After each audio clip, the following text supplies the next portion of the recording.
بسم اللہ الرحمن الرحیم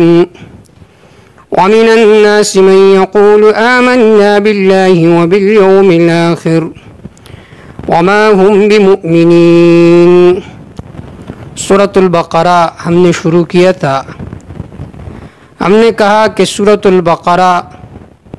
مضامین کے اعتبار سے 4 حصوں پر منقسم ہے۔ پہلا حصہ آیت نمبر 96 تک ہے،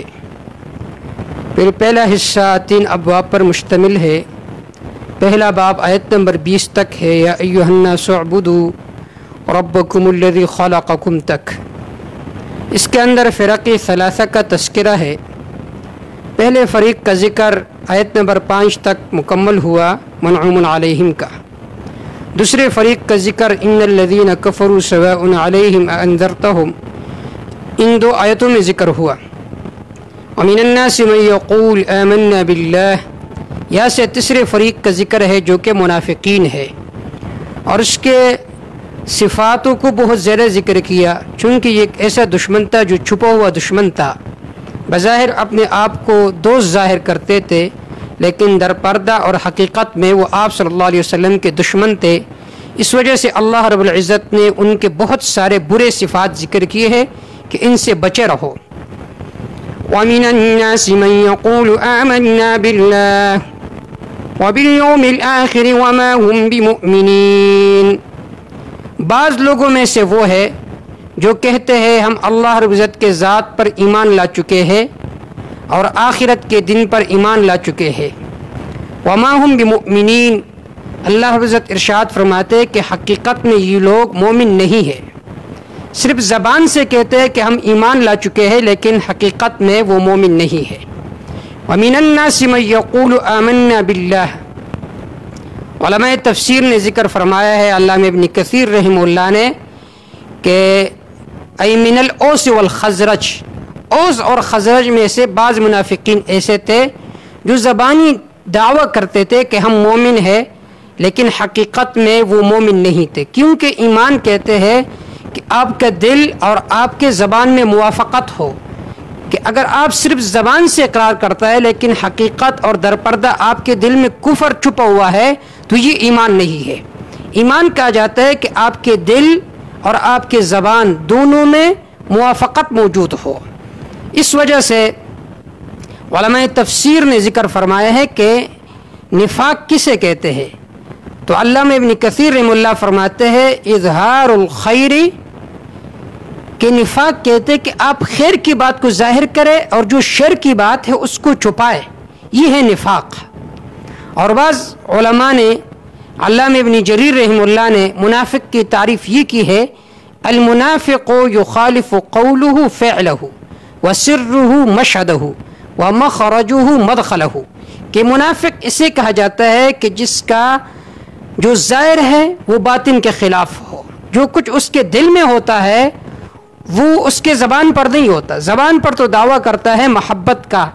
لیکن حقیقت میں اور در پردہ اس کے دل میں نفاق چھپا ہوا ہوتا ہے، اس کو کہا جاتا ہے نفاق۔ اور منافق نے جتنا نقصان اسلام کو پہنچایا ہے کسی اور نے اتنا نقصان اسلام کو نہیں پہنچایا، اس وجہ سے اللہ رب العزت نے ان کے صفات بھی بہت سارے ذکر کیے ہیں تاکہ ایمان والے ان منافقین سے بچ کر چلے۔ اور اس کی بنیادی وجہ یہی تھی کہ جب آپ صلی اللہ علیہ وسلم مدینہ تشریف لے آئے تو اس وقت یہ جو عبداللہ بن ابی بن سلول تھا، یہ اپنی قوم کا بڑا اور سردار تھا، اس کے لیے تاج پوشی ہو رہی تھی۔ جب آپ صلی اللہ علیہ وسلم تشریف لے آئے تو لوگوں نے عبداللہ بن ابی بن سلول کو چھوڑ دیا اور آپ صلی اللہ علیہ وسلم کے پیچھے چل پڑے، تو وہ حسد کے آگ میں جلتا رہا، تو اس سے کوئی اور کام نہیں بنتا رہا، بلکہ اس نے یہی ارادہ کیا کہ بظاہر تمہیں کہوں گا کہ میں آپ صلی اللہ علیہ وسلم کو ماننے والا ہوں، لیکن حقیقت اور درپردہ میں ایمان والوں کے خلاف کروں گا۔ اس نے مختلف طریقوں سے آپ صلی اللہ علیہ وسلم کی مخالفت کی، کبھی غزوات سے لوگوں کو متنفر کیا، کہیں مسلمانوں کے خلاف مساجد بنائے مسجد زرار کے نام سے، کہیں آپ صلی اللہ علیہ وسلم کی بیوی پر، امہات المؤمنین پر، حضرت امی عائشہ صدیقہ رضی اللہ تعالیٰ عنہ پر تہمت تک بھی لگایا، مرتے دم تک مسلمانوں کی انہوں نے مخالفت کی، تو اس وجہ سے قرآن مجید میں اللہ رب العزت نے ان لوگوں کے بہت سارے اوصاف ذکر فرمائے ہیں۔ تو یہاں پر بھی اللہ رب العزت ان کی صفت ذکر فرماتے ہیں کہ یہ بظاہر تو کہتے ہیں کہ ہم مومن ہیں، لیکن حقیقت میں اور در پردہ یہ ایمان والے نہیں ہیں۔ یخادعون اللہ والذین آمنوا وما يخدعون الا انفسهم وما يشعرون، یہ دھوکہ دیتے ہیں اللہ کو اور ان لوگوں کو جو ایمان لا چکے تھے۔ وما يخدعون الا انفسهم، یہ دھوکہ نہیں دے سکتے مگر اپنے آپ کو۔ وما يشعرون، یہ لوگ جانتے تک نہیں ہیں کہ اس دھوکے کا وبال، اس دھوکے کا سزا خود انہی پر پڑے گا۔ اب یہاں پر ذہن میں ایک سوال یہ پیدا ہوتا ہے کہ یہاں پر مخادعہ کا لفظ ہے، مخادعہ یہ باب مفاعلہ کا لفظ ہے جس کی خاصیت ہے اشتراک۔ تو اس سے تو یہ معلوم ہوا کہ وہ اللہ کو دھوکہ دیتے ہیں، نعوذ باللہ اللہ انہیں دھوکہ دیتا ہے۔ تو اس کا جواب یہ ہے کہ یہاں پر سلب ماخذ ہے، یعنی ہم یہاں پر اس خاصیت کو اس سے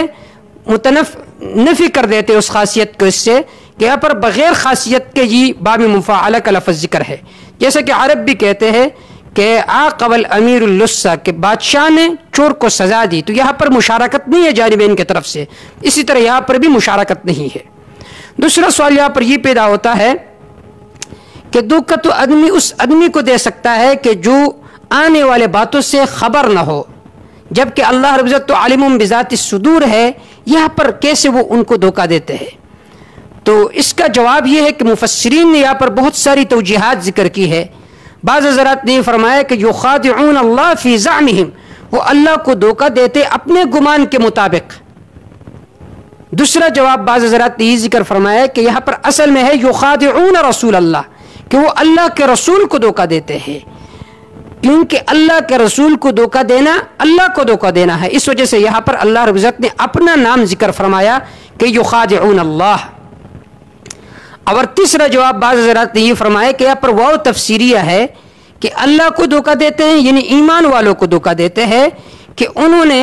آپ صلی اللہ علیہ وسلم کے ہاتھ پر بظاہر بیعت کر کے کہا کہ ہم آپ کے ماننے والے ہیں، تو مسلمان دھوکے میں آ جاتے ہیں، ان کے ساتھ تعلقات قائم کرتے ہیں، رشتے قائم کرتے ہیں۔ تو اللہ رب العزت نے یہ لفظ ذکر فرمایا کہ حقیقت میں یہ لوگ اپنے آپ کو دھوکہ دیتے ہیں، کیونکہ اس کے جو انجام ہے یہ بہت برا ہے، جو کہ جہنم ہے۔ وما يخدعون الا انفسهم، یہ لوگ دھوکہ نہیں دیتے ہیں مگر اپنے آپ کو۔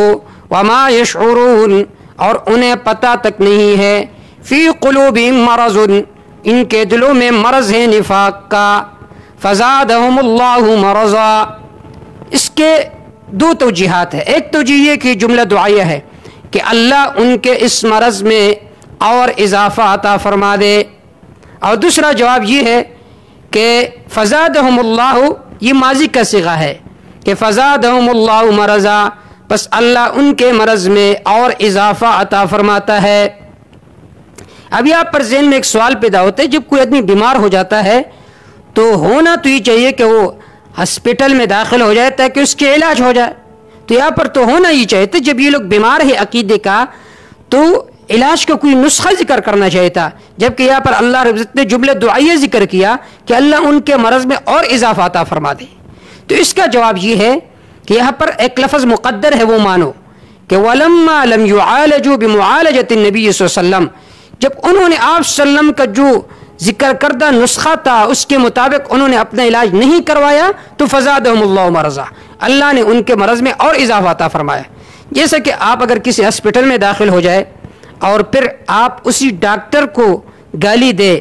اور اس سے کہے کہ آپ کا ذکر کردہ نسخہ ٹھیک نہیں ہے تو آپ کبھی صحت یاب نہیں ہوں گے، تو اسی طرح انہوں نے آپ صلی اللہ علیہ وسلم کو مجنون تک کہا، ساحر اور کاہن تک کہا، تو کہاں سے ان کا علاج ہو سکے گا؟ جس وجہ سے اللہ عزت نے فرمایا کہ جب انہوں نے اس طبیبی روحانی کے ہاتھ پر بیعت نہیں کیا حقیقی معنوں میں، جس وجہ سے اللہ نے ان کے مرض میں اور اضافہ فرمایا۔